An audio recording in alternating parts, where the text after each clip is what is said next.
Welcome to the Coming Clean podcast with your host, Peter O. Estevez. Hit a dash in my position, you will never last. Real talk, I had to get it from the mall. Real talk, now I'm vibing with a bankroll. Cash. Hello and welcome to a new episode of Coming Clean Season 2, or the new season. Today we have an incredible guest, a celebrity by all means, a man that is making a lot of noise in the single world in the New York area and the Hamptons area and just all over TV. William Carl Radke. Hello, William. Hello, Carl. How are you? Thanks for using my full name. I don't think I've ever been introduced with my full name. It sounds very regal, so I thought it would be appropriate to use it. I like the word regal as well. Yeah, William actually stands for I think the etymology, if that's the right word, stands for king. Yes, yes. Very royal and powerful. But my dad, his name's William as well. Uh-huh. Growing up, my mother came up with the idea of why don't we just call him by his middle name so there's no confusion. But why would they name you William in the first place? So it is common for people to go by their middle names. I've just always been Carl since day one, even though my full name is William. Yeah, and I have my son's name is Alec, and he has a middle name Andre, and I like to call him by the first and middle name. Always, Yeah, I like that. It's just cool. I think it's just cool to do that. Anyway, Carl, you're a film producer, an entrepreneur, an investor, but you're most famously known as a celebrity in the hit Bravo show Summer House. Yes. Well, I mean, to back up how I got to all those different job descriptions, I went to Syracuse University. I studied TV and film. My goal into college was actually to be a broadcast journalism major. So I always liked being on camera and doing that stuff. I did some modeling and acting, and then that led me to actually get into sales just because I wasn't good at the acting and wanted something to make money. I was actually really good at sales, it turns out. And from there, I made some really good money. So I was able to do some investing. I also did some producing when you have more money in Hollywood, it's actually helpful. So you call the shots. But, and then, I've done some investing, and I've also trying to help build some companies and brands. And, currently with Kyle and LoverBoy, that's been, kind of my main focus entrepreneurially. And then, I'm always looking at doing other investing and stuff like that. And what, the fact that you're not a very good actor is debatable because you've been a complete hit with the ladies and with the audience on Summer House. Tell us about that a little bit. A hit with the ladies. That's just a funny way of saying it. No, I mean, listen, I love women. I've been a single guy making good money in New York City, going to the Hamptons with my friends and having a good time, and it obviously lends itself to meeting a lot of cool people and interesting girls. But I don't know, like I guess I some of the girls might say I'm charismatic. I'm a good flirt. I don't know. But I've been also just kind of still finding myself in some way. I've been kind of partying a lot through these summers, and it's a lot of fun, but I've also probably burned a few bridges with some females over those years and just been not necessarily the person I really wanted to be. And that also is shown on TV a lot over the last 4 seasons, but dating on reality TV is very hard, which I think people would understand. So that's, I'm sure it is. It is. And it's very tempting, and it seems like Summer House has no boundaries. I mean, you. Well, there's cameras in every little inch of the place, and then microphones everywhere too. But you had a fling with Paige, you had a fling with Jules, you had a fling with Lindsay. I mean, at this point, everybody in the house this season, except for Amanda, Hannah, and the guys. And you actually extended that outside the house. You even got to Vanderpump Rules. Do you want to tell us a little bit about that? Oh, man. Well, Sheena will always be upset with me for this. But the story goes, Sheena and I had met Sheena through the first episode we ever filmed for Summer House ever was with Vanderpump Rules. For all those history buffs out there of Summer House. No, our first episode was with Sheena, Stassi, Katie, and Kristen. So I met them, very early on in Bravo. And then, when they're in New York, they always do Watch What Happens Live with Andy Cohen, and we'll go and get drinks or hang out. So I ended up hanging out with Sheena one time with some other people, and we had a good time. Nothing had happened. And then a year later, I ran into her again, and we ultimately we hooked up, but we did not have sex. I basically said hooked up, and that insinuated sex. And there was an article on People magazine, and I shouldn't have kissed and told is what Sheena really wanted me to do. Like we were both friends, had a good time, but yeah, she was pretty upset with me for that, and I do apologize. I should have just said, hey, that's between us. Well, and you know what? The reality is that you guys put yourself in a position of scrutiny when you become, celebrities. So that's acceptable, and I'm sure this Sheena has gone over it since then. She's doing a good play. I mean, I was at her birthday last May, in LA. I was actually out there for something else for work, and we're still friends. We saw each other at BravoCon. I met her boyfriend, Brock. I like Sheena. She's cool. I think she gets a tough rap. So we always bonded over, being on Bravo together. Yeah. What really caught my attention about you, Carl, you were very vulnerable this season. There was a period of time where there was a lot of ups and downs. You seemed to have some moments of crisis. You lost your job. You were trying to find yourself and it was almost like you were searching to get into a relationship, and you revealed an interest in Lindsay, which eventually didn't work out. But through all of that, through the midst of all of that chaos, you find yourself, and you actually admitted that you had been, kind of out of control, over drinking, partying too much, not focusing on your job. And then you landed the new position with LoverBoy. And in episode 14, actually Kyle had a talk with you. Yep. And he talked to you about your potential and how you were fucking up. Tell us a little bit about that and what turned since then. I mean, that was one of the more emotional, I think, scenes in my history of the show. I mean, I think last season, my mom visiting, I cried. And then, obviously it was a little emotional with Kyle. Just, I think just being really honest, I think, me and Kyle spent a lot of time with each other. He looks out for me. I mean, he's quote unquote a big brother to me, also a mentor. And we've kind of, with respect to Lindsay as well, I mean, us three have been the OGs since day one, and we put a lot of work into what you ultimately view on the show. And, it's not all just fun and games. Not everything just happens. So we put a lot of effort into having Summer House on. And I think Kyle has seen me up and down over the years and had a front row seat to my job loss. And to be honest, the job loss truthfully is because I'm on a TV show. It's less so performance. I mean, yeah, there could be an element of that, but it's very distracting when you walk into a meeting and everybody in the meeting wants to talk about the episode last night versus have a meeting about the real work. Right.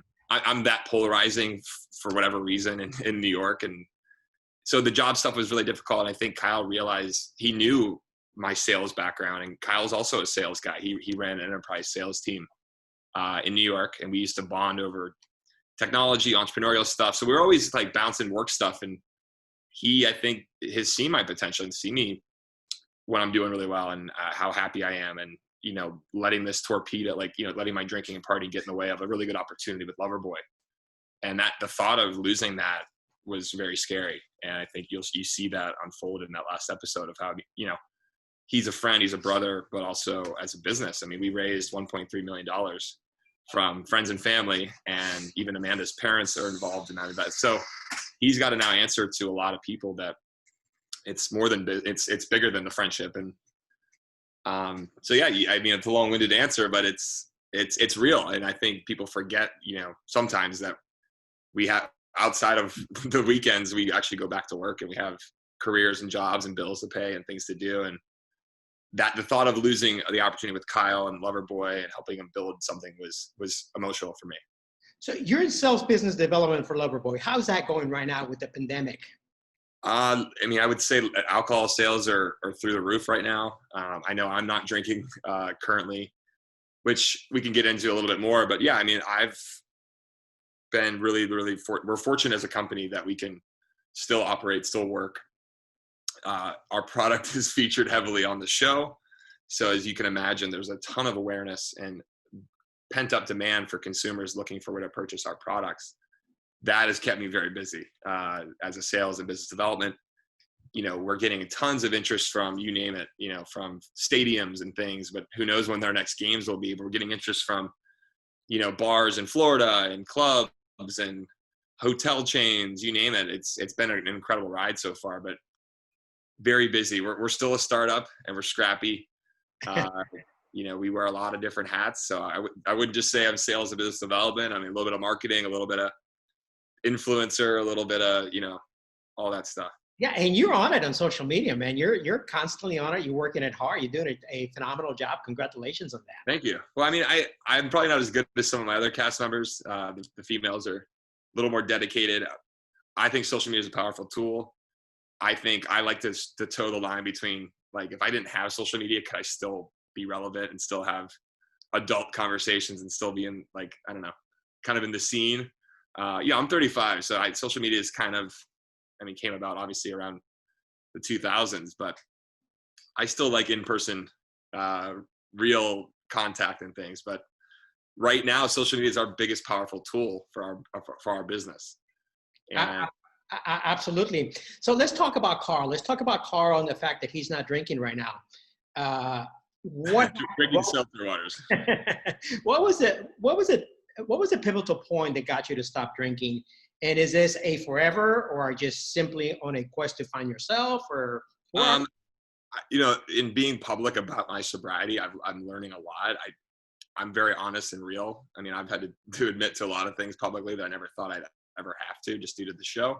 So this was something that over the course of, even looking back at each summer house filming season, I have moments of, like, getting drunk and sabotaging myself or doing something. And so it was building up, and I had a few very close friends of mine. I won't say who they are, but basically we're like, you just are like all been out of shape. And that was over the course of a few months of hearing that from multiple people, whether it was my drinking, or I look tired, or I'm burned out, or, just not myself. So I basically actually took a step back. A very close friend of mine knew about some of my struggle, and I resorted to drinking like crazy. If I was stressed, if I had a bad day, if relationship sucked, I was partying. A friend of mine saw that, and she actually invited me to the Tony Robbins Date with Destiny. Oh, phenomenal. Which was amazing. I went Yes. to West Palm Beach in Florida in December. That was huge for me. It just got me away from the city. I was gone. I was sober for like 8 days at this event. Obviously, it's very transformational in a lot of ways. There's some Kool-Aid to it. I do a test.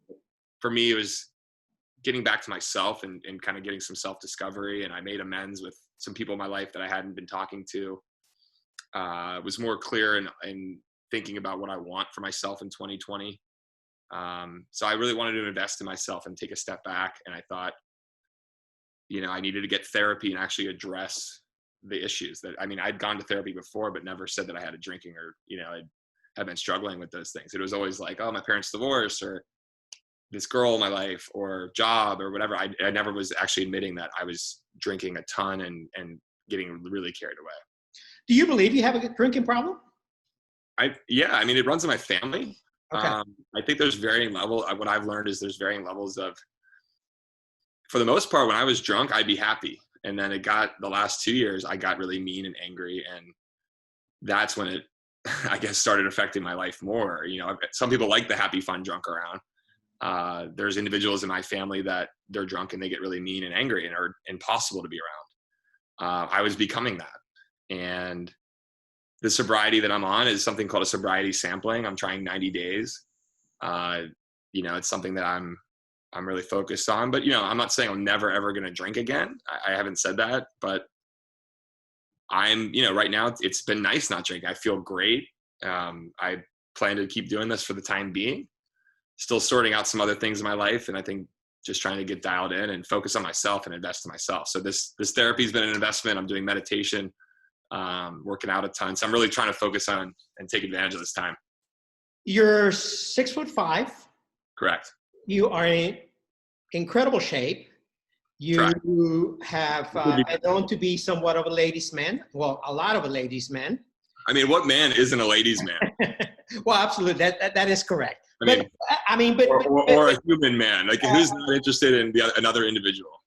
But the reality is that your celebrity status has allowed you an opportunity to be able to have access to a lot of attractive women. Jules is an attractive woman. Danielle is an attractive woman. I mean, every single one of those girls are very, very attractive, and Yeah. you have a tendency of have this magnetic personality about you. Now, that was not always the case. You grew up, you were a young boy, and you were, from what I read in some of your stories, you were a heavyset kid, and you had More immature and chubby. uh-huh. You know, like the kid that didn't hit puberty. You know, like he Okay. was like baby fat and just pimples and just kind of like a little awkward later on in high school. Uh-huh. Versus, like a lot of those kids hit it like 7th or 8th grade. I was more like senior year. Uh-huh. So yeah, I mean, to your point, I mean, I always didn't look like this, I guess. I mean, I'm very fortunate and lucky. People are very complimentary to how I look and my appearance and how I communicate and talk. And half the time I don't even know that I'm doing that. You know, this is me. I like people. I love eye contact and smiling and being just a positive energy in the room. And I think sometimes with girls, regardless of maybe being on TV or not, I mean, it's interesting.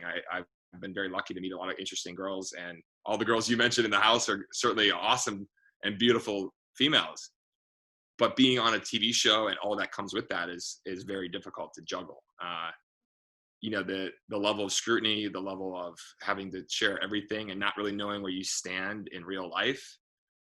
Things get accelerated. Like, I mean, season 1 of the show, I went from one yogurt date to 2 weeks later meeting the parents on TV, and like people are like, "Why aren't you like marrying her?" And I'm like, "It's July and now it's August," and it's just there's a lot of things that the show has brought about that's made it challenging to date. And lended itself to more of a ladies' man approach of just kind of having fun and just meeting a lot of people. Well, do you think that perhaps would cause for you to kind of lose yourself and lose a little bit of control of who you are, your core being? Because you're a nice guy. I mean, I've seen you interact with your mom on TV, and you're a good guy. I mean, Yeah, you know, I right. can see why the girls will fall for you. You know, Yeah. so do you think that maybe that celebrity has put so much pressure on you that maybe uh, cause you to kind of seek and escape? Yeah, no, absolutely. I mean, I would say you're spot on. I mean, it's hard to admit, like, or it's weird to admit. I've never been like fully comfortable because like my friends make fun of me, but like I guess you could say I'm famous, or people are Sure, you're famous. I mean, people yeah, recognize me absolutely. and all that, and that at first was incredibly exciting. I love attention. Don't get me wrong.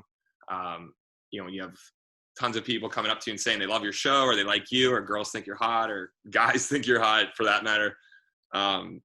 It's awesome, but it can get overwhelming. I think people have an idea of who you are. That's a struggle. People question, even when you're in person, if I'm drinking or partying or talking to the wrong girl, like people are watching that. I struggle with that a lot. And I also struggle with the scrutiny and the opinions. So And you also struggle a little bit wanting to be in a committed relationship, but almost like when you get it, you run away from it. well, that, and a function of that too is I think what TV presents too. I mean, you know, you're in a position where maybe you've like, for example, with Paige, like I met her basically 3 weekends, and it's like, yeah, she's cute, let's go on a date. But the pressure of the show makes it even harder, because it's like, what if this doesn't work out? I don't want it to blow up, so I'm going to prevent it from blowing up before it does. I mean, looking back, that's not probably the greatest approach, but I was also not secure in myself, and that pursuit of a girl is just fake. I just wasn't being myself, and I'm just like basically doing it just for the attention and for the fun. Are you secure of yourself now? I'm more secure than I've ever been right now. Yeah. There's other elements of my life that have caused insecurity, whether it's, and I blame this, and I shouldn't anymore, but I'm just referencing it. You know, I've dealt with a lot in my family and my parents and my brother, and financially, and just a lot of things have, you know, everybody has their background. I've let that background take front stage. It shouldn't. I should let it make me a better person, not make me a worse person. So a lot of that stuff affected me, and the perception and opinions of people thinking, people have questioned my sexuality. People have questioned how many people I've hooked up with. People question my body, like how I dress my clothes, how I talk. I mean, I've been called, I have a lisp. People make fun of my ears. You get called out on stuff, and that also causes a lot of anxiety and depression. And yeah, so like you start drinking, you party, and who wants to be dating someone like that, you know? also too, not to fall on the sword completely, but you know, some girls also can't handle the pressure of dating someone that's in the public eye. And that also has been a struggle. You were actually were going to get engaged when you lived in LA. You were dating a girl. I never asked her, but it was in my head. I had met with a jeweler and I had thought through buying a ring to get engaged. But I dated a girl, bless her heart. She was, in my head at that point in my life, I was 24, was broke, sleeping on a couch in California and trying to be an actor. This girl is like wealthy, had all these things going for her. And I was you know, I had no shot in hell. So I became like obsessed with this girl for just like, I just was attracted to her and thought like I had this vision of who she thought I should be. So I was basically just becoming a version of myself that wasn't real to get her, to court her, to try and be with her, just because I don't know why. I was just obsessed with her, and it wasn't financially stuff. It was just more like, I just like this life this girl has, and I wanted so much to be like that. And I changed who I was completely and lost myself 100%. And before I got engaged or tried to, I was just like, my friends were like, dude, you completely changed how you dress. You are not the same. And that noise in your head, and also the little voice in your heart, just wasn't right. So I broke up, and she moved on. She's married with 3 kids right now and happy as hell. So. Well, everybody has had a happy ending with that one, huh? I mean, look at you, because you're in a process of reinventing yourself, and I think more than anything, finding yourself. And that process is, although sometimes it can be challenging, it's also very rewarding, because you're beginning to see parts of yourself that you have never known. I've been sober 19 years. Okay. So, right. You know, through my process of sobriety, I have learned a lot of things about myself, and I too hang on to my story for a long time. You know, my story was my excuse. Okay. Yeah. And I made that, you know, I allow my story to become my handicap at some point, you know, because I drank because I was happy. I drank because I was sad. I drank because I was lonely. I drank because I had money. I drank because I was broke. You know, I just drank, you know. Yeah. So at some point, that story needed to shift. And I think what I find the most amazing about you is that you are making that change and that transformation in the public eye. And I cannot even imagine to begin the amount of pressure that you must be feeling, because there's certain expectations that you're going to get. I mean, you just said it. You just said it a minute ago. There's people that, you know, question your sexuality, question the way you dress, question you know, your ears, your body, whatever. Okay. But the reality is that we live in a magnifying glass. You know, that's just society. Okay. Social media has given us a lot of opportunity to be able to accomplish things that were not possible. You know, you went to LA to be an actor, and you ended up being an actor in the Hamptons. Yeah. And what's funny, I lived in Manhattan Beach in LA, and now I'm in Manhattan in New York. so you get what I'm saying? I mean, it's just the turns and twists of life. What has been the biggest lesson that you have learned in this last couple of months of clarity? The biggest lesson about Carl? It's okay to not be okay. I mean, I know it's cheesy and cliche, but I've come from a family of people that are very hard-headed and don't admit when they're struggling, or don't admit, you know, that things are tough. You know, the people are just like, oh, I'm just grin and bear it, I'm good, and I'll tough it out, and, you know, nothing's wrong, almost like a passive aggressive to yourself. So for me, I think just realizing like, hey, like, it's okay that you have thoughts or anxiety or stress or depression, and you've had drug and alcohol abuse, to talk about it. And I think what I've learned, even in this, you know, I'd say 65 days, I've learned that, I mean, my story, even just from being on the platform that I am, I mean, I've gotten messages from people basically saying they've watched Summer House and their brother is a fan of me and thinks I'm the coolest dude ever and the party guy. But that guy also was struggling and having trouble with alcohol and drug. And I guess told his family he's going to a rehab based upon watching me on TV. Wow, how incredible and powerful so, is it? One person that I was able to, I think, maybe motivate or touch or bring a positive energy to, and it was his sister that wrote me this message, and I almost cried when I read it, because it was just, you forget, I think, the platform I have, yes, I'm very lucky. We utilize that for a lot of positive, I hope. But being able to tell my truth, I feel like will only further help me in my quest to find myself. Because I think ultimately the core of myself, I love helping others. I get a kick out of bringing a joy or a smile to someone's face. I've always been the smiley kid. So I think finding and honing in on that behavior that really genuinely makes me feel good without drinking and without partying will only help me get to where I want to go. So I think, yeah, it's okay to admit that you've got struggles. I was always like, I'm fine. Like no one even notices. But like for a year, I mean, I know all my friends are like, yeah, dude, we knew you were fucked up. So, That's, you think you can hide it when you're that you're that lost. You think no one notices. well, absolutely, because we are in a vicious cycle of insanity, and we're only lying to ourselves. Everybody knows the truth. Unfortunately, and I don't know, well, I'm sure this happened to you as well. Most people, because we're so volatile and we're so toxic, that it's almost impossible for us to be approachable. People don't want to approach us. They know what's going on. They can see clearly what's happening to us, but they don't want to tell us about it because they're afraid of our reaction. I mean, you nailed it. I mean, I've had friends on friends. I would even suggest probably my mom and dad have backed off from maybe even saying, hey, like you probably should get some help there. Like you're drinking a bunch, you're staying up late.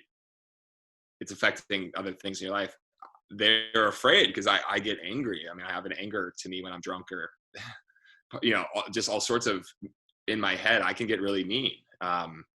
So a lot of people I think have distanced themselves a little bit. And even my friend Lindsay on the show and Danielle and even Kyle, the whole group for that matter, I think at one point they were like, we're not gonna be friends with you.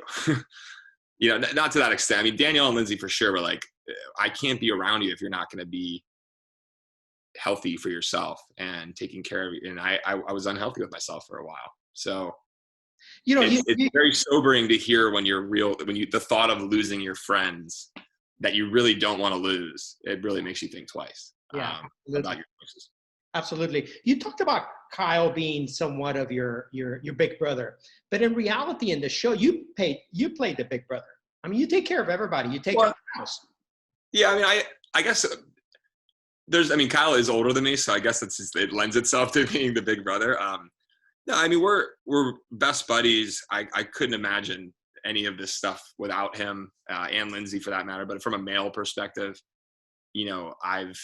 I've lacked in a brother for the most part of my life. I mean, I love my brother. He's had his own challenges. I just haven't had that kind of male that is kind of in the same boat that I am, going the same places and, dealing with reality TV, but also focused on trying to do something with it, whether it's business or our own brand. So Kyle and I have always just been on this same trajectory in some sense. And he's got a little bit more tuned and tightened up than I do, I'd say, with, he's a lot further along. And I certainly admire how he's been able to kind of transition from being single to now in a, really good relationship with Amanda and they're engaged. So he's kind of paved the way a little bit for me. So that's how I look at it. Like I'm kind of following his steps in some sense. Not all of his steps, but he's definitely, I would call it a mentorship a little bit too, just from the business side. I've learned a ton from him in the last year and a half. We've always bounced ideas off each other in the past on work and business stuff. So yeah, I've been very lucky to have a guy like Kyle in my life. And I know this past year was transformational. I think just even like you said, that scene, it still comes to mind just because it was incredibly real. Like I thought, I'm going to squander my opportunity. Well, there's a scene there towards the end. I think where you're talking to Steven, and I think it was Steven or was it Kyle? And you tell him, I just had a conversation with Kyle, and Kyle talked to me about my potential, and heck, I have 98%. Oh, with Everett. Yeah, with Everett. There you go, with Everett. And that was a very touchy scene. I understand addiction. I understand that desire to want to stop and not being able to stop. Yeah. And know that you're in pain, but people cannot understand your pain. They just think you're a fuck up. They just think that you're a party boy. They just think you're a fuck boy. Yeah. And the reality is that you are in pain, and your reaction is basically you're crying out for help without asking for help. 100. and it's so funny, like the fuzz is worn off, and I'm thinking so much clearer looking back. I mean, yeah, I was in a ton of pain, and having someone like Everett, I've been there for him in a lot of ways over the years. I mean, he's a really good friend of mine. He was a season 1 OG. He was a veteran for our service. My grandfather was a Marine.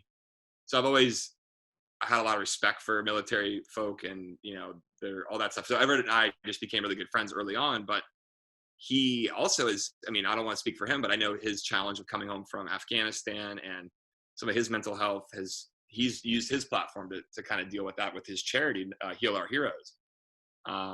Giving back mental health services to our veterans that come home from war and don't have access to it. So even in that kind of discovery about him and what he's always been someone I can call and talk to. And that happened organically at the last pool party, or the last party, was me and him talking. He knows some of my struggle, and I know he's had his struggle, but we also have a similar mentality. I mean, we're both, kind of these type A sales guys, athlete, kind of macho-y guys, but inside we've got a soft spot, and we've got real kind of, I think, fears and anxieties that, I think he's dealt with better than I have. And I needed that at that point, which is really, it was touching. I mean, I texted him right when I saw it. I was like, I love you, man. I mean, I appreciate you. Oh, that was a powerful scene. It touched me. Now, Carl, you talk a lot about pain and a lot about dysfunction in your family. Is that an area that you're willing to go into? Can we talk a little bit about that? How was your childhood like, and your parents? Yeah. and I mean, my parents are very hardworking. We were listen, we weren't poor. I wouldn't say that at all. We were fed, we were clothed. I think there was behind the scenes struggle that we weren't privy to until maybe later on. But, it was the mid 80s. There was a lot of stock market shit going on, and Reaganomics maybe not working out as well as everybody wanted. My dad had some challenges with jobs and things and bounced around. So, we moved a little bit growing up. So kind of from house to apartment to back at living. We lived with my grandparents for a period of time. And then ultimately, in another, so we bounced around as a young child from maybe 5 till 10 years old. And that certainly, I think, has an effect on some unstable feelings sometimes, and not sure where, just the hierarchy of stuff when you're, your grandmother, you're spending more time with your grandma than maybe your mom because she's working so much, or, there's just definitely some stuff there. And then I think, I've gotten in trouble for talking about it more, but my brother's had a fair amount of challenges over the years, and, drug, alcohol, and some other things. I love him. I know he's been hurting and in pain and a lot, and it's hard to communicate that when you don't have a great relationship with him, and you see your brother on TV maybe exhibiting similar behaviors and getting credit for it versus him who didn't. And he's had some bad breaks and some tough things go his way or not go his way. But there was a majority of my, high school and growing up from maybe age 12 till he got out of the house that, I was living with an alcoholic and, someone who struggled with things. So that certainly has an effect on you. And that I didn't really probably deal with it until maybe probably even, not too long ago. I've always kind of reacted like, I've done the opposite. I've done the right things, but actually, no, I've also had my own struggle and secretly hidden it where he couldn't secretly hide it. Yeah. And you know what is often those cycles of behavior carry on into a different generation because we see them. We become part of what we see. We don't do as people say, we do as we see, and as people do. And that's, I was going to say too, just like, we grew up in a very upper middle class neighborhood. My education was top of the line public. I mean, it's the #1 public school in Pennsylvania. I certainly had all these resources and opportunities around me that kept me on the track. And I've had a lot of great friends and family support. But I think when you're surrounded by just some of this upheaval and someone else's own struggles, I ran from it. And by running from it, I never really addressed some of it, just how it made me feel and how I felt alone, and a lot of almost not abandonment, but just kind of Carl's gonna be fine. He's a great student and he'll figure it out. And I've done all of that. I got a full scholarship to college. I was able to perform really well in school, and athletically was very stellar. So, I was always kind of like, and as I got older, I started drinking and partying, and then all this other stuff falls, you start unpacking all this shit that you never really You thought run about. away from, yeah, you never dealt with it. Yeah. You never dealt with it. So where's Exactly. Carl today? Single? Where is he today? I mean, Are you single? I'm single right now. I've been single. I say this again and again, but right now is not an ideal time to start dating someone, unfortunately. However, I'm friends with a lot of female girls that I do not have any relation, like any sex with or anything, but just we're good friends. That's right now been a great for me. I mean, I'm obviously would like to meet someone at some point. I just think I'm taking this time, and 2020 has been such a crazy year that I think this is just going to be, my year to just to really, really get sober, focus on myself, invest more in myself, and really come out just a more refined, better version. I'm not going to completely change it. The Carl's here. It's just had to kind of chip away at some of the, some of the grease and the dust and all that stuff. Some of the demons. Yeah. Some of the demons that were playing around. Now, you and Danielle seem to have incredible chemistry. Danielle? Yeah. Yeah. Well, Is there a future with her? Danielle's the first one I ever really met of the whole crew. Okay. We met almost 5 or 6 years ago. Danielle's great. I think once that we crossed that line, we dated for a few months, 4 or 5 years ago. We had kind of a falling out a little bit after that, like breaking up, quote unquote. And then she basically was a new cast member on the show. So we've just kind of since then have always been friends, but every once in a while when we've been drunk, we've had the occasional drunk makeout. And listen, I don't care who you are, but in the summertime in New York or in the Hamptons or in LA, people drunk make out all the time.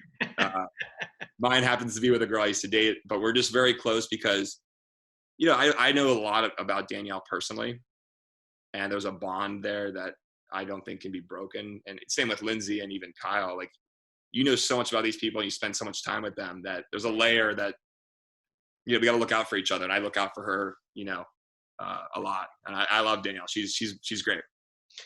Where is Carl after Summer House? I love being on camera. I love the hosting component. I like the banter. I'd love to host a talk show. I'd like to take over for Andy Cohen. Or have another angle of like some sort of interview type dialogue, not necessarily always like, I like to joke, but I do like more high level, intelligent conversation. And I think there's an element of that it could be kind of cool. So that stuff, I also like to, hopefully LoverBoy will be still growing and killing it. I love helping build this brand and get this thing out there to, we've got people all the way in Ireland reach out and ask about LoverBoy, Australia. So the power of our show and social media, I mean, the brand has really taken off so far. So I'm in it to win it on this and, maybe invest in some more things and produce some more projects on the side. I'm a jack of all trades. Incredible. Now, let me ask you a question. What are you doing today currently for your mental health, for your sobriety? You're on this 90-day challenge. Yeah, I'm doing, so basically I go to a group therapy every week. I do an individual session and I do another session for another group, different from alcohol and drug, but something else that occurred in my life that I'm dealing with. So 3 sessions a week. I do a calm meditation app every morning for 15 to 20 minutes. And then honestly, a lot of working out or runs or walks. I do throw these headphones on, run. There's a beach about 10 minutes from me that I can run to. I've been reading. I've been doing some reading about like alcohol reading. Like, Drinking a Love Story is a great book. Uh-huh. I've been Fragile Power is another book that I've been recommending. I've basically been just trying to read as much as I can because guess what? When I was drunk and when partying, I didn't read it all. And that was a good portion of things. That was a thing I like to do. Mm-hmm. So yeah, a lot of reading and just trying to, focus on LoverBoy. LoverBoy's been super busy too. So that helps me when I have a pure passion, I'm interested, I'm lasered in. And that's how I feel right now with LoverBoy. Where can people find you? They can find me at on Twitter or Instagram at Carl Radke. Find us at drinkloverboy.com. You can email me at carl@drinkloverboy.com if you have any LoverBoy related questions. But yeah, I'm not too hard to find. Just Google Carl Radke. You'll find me. Carl, you're a cool guy. You're a nice guy. Thank you, Peter. You're an incredible human being. Appreciate Good it. luck in your journey. I look forward to seeing more of you out there, and you're killing it, man. Thank and you. This, your sobriety, this process that you just started, is the beginning of a new life, and you are going to see how you're gonna rock it from here on. I appreciate it. No, You've been holding on to your talent, and now it's time to unleash it. No, I agree. I think I really appreciate you reaching out, and I definitely connect with the same things you're thinking through, and I appreciate it and congratulate on your sobriety, and thanks for, I've already picked up a few things. It's a positive energy of being in touch with someone who else is going through that same process. Mine a little bit newer than yours, but certainly really helpful. So I appreciate you all the words and kind sentiments. Well, and the reality is that we all start at the same place day one. You know, yep. we all have the same beginning. So anyway, it's been an incredible conversation. I look forward to seeing more of you. This is Coming Clean. Is there anything that you want to come clean about today? It's okay to not be okay. There you go. You heard him here on Coming Clean Podcast, the incredible William Carl Radke, a superstar and one of the numero uno guys on Summer House. Thank you for joining us today. Thanks, Peter. Take care.